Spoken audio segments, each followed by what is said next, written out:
అలాగే ఈ కంపెనీ ఏది చెప్తున్నారో ఆ కంపెనీ తప్పుడు పనులు చేస్తే యాక్షన్ తీసుకుంది ఈ ప్రభుత్వం, మా జగన్మోహన్ రెడ్డి గారి ప్రభుత్వం, వైఎస్ఆర్సీపీ ప్రభుత్వం. ఇప్పుడు ఇంపోర్ట్ చేసుకున్నారు, డ్రగ్ ఇంపోర్ట్ చేసుకున్నారు, డ్రగ్స్ దొరికి ఆయన కంటైనర్కి సంబంధించిన కంపెనీ.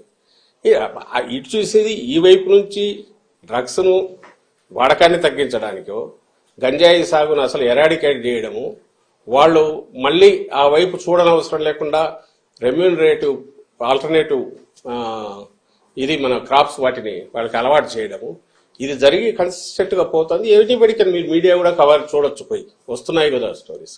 బార్డర్లో కట్టుదిట్టం చేశారు, స్పెషల్ ఏజెన్సీని పెడితే దాన్ని నువ్వు ఎలాగో ప్రైజ్ చేయలేవు, నీ వల్ల కాలే 14-19 మధ్య. నువ్వు దాన్ని అసలు గంజాయి సాగు 3 పూలు 6 కాయలుగా నువ్వు ఇదేట్టు నువ్వు చేసావు, చంద్రబాబు నాయుడు చేశాడు.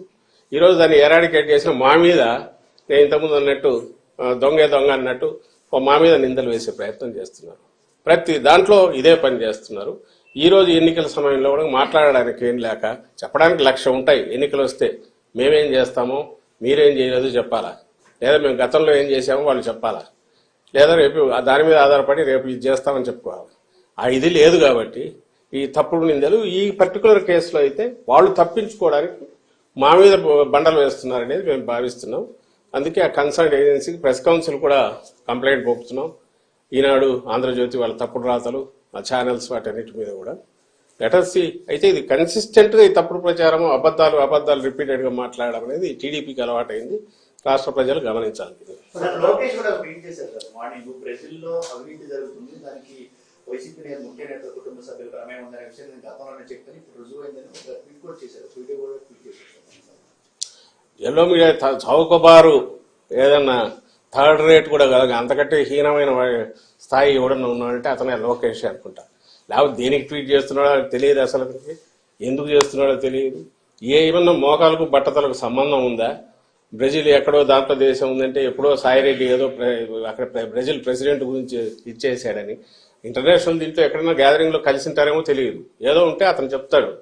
కానీ ఈ రోజు జరిగిన దాంట్లో, ఈ కంటైనర్ లో వచ్చిన దాంట్లో దొరికిన దానికి సంబంధించి ఎవరు దీని వెనక ఎవరెవరు ఉండే అవకాశం ఉంది, ఆ కంపెనీ కాన్షియస్ గా చేసిందా అనేది తేలాల్సి ఉంటే అప్పుడు సహజంగానే కంపెనీ ఎవరిది అనేది చూస్తారు.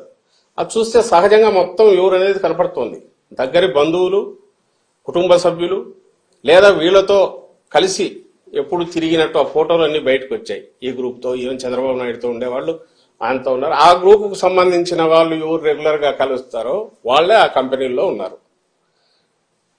ఇది సహజంగానే వాళ్ళ మీదకే పడుతుంది.